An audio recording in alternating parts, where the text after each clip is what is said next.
কয়েকদিনের টানা ভ্যাপসা গরমে যখন নাভিশ্বাস উঠে রাজধানীবাসীর, তখনই হঠাৎ করে বদলে গেল ঢাকার আকাশ।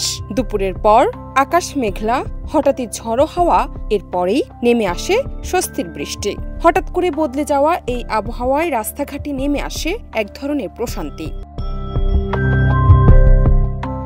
আবহাওয়া অধিদপ্তর আগেই জানিয়েছিলেন দক্ষিণ বঙ্গোপসাগরে একটি স্বাভাবিক লঘুচাপ অবস্থান করছে। লঘুচাপের বর্ধিত অংশ ছড়িয়ে পড়েছে ভারতের পশ্চিমবঙ্গ ও তার আশেপাশের এলাকায়। ফলে রাজধানী সহ দেশের বিভিন্ন স্থানে দেখা দিচ্ছে বৃষ্টি ও বজ্রপাতের এই প্রবণতা।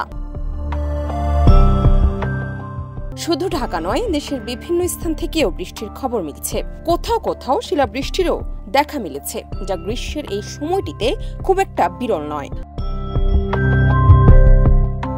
আবহাওয়া অফিস বলছে, আগামী 18 এপ্রিল সন্ধ্যা পর্যন্ত দেশের বিভিন্ন বিভাগে অস্থায়ীভাবে দমকা হাওয়া সহ বজ্রপাত অথবা বজ্রসহ বৃষ্টির সম্ভাবনা রয়েছে। কোথাও কোথাও শিলাবৃষ্টির আশঙ্কাও রয়েছে।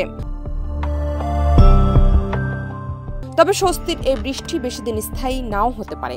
আবহাওয়ার বর্ধিত 5 দিনের পূর্বাভাসে বলা হয়েছে, সময়ের শেষ দিকে বৃষ্টিপাতের প্রবণতা কমে যেতে পারে এবং তাপমাত্রা আবারও বাড়তে পারে।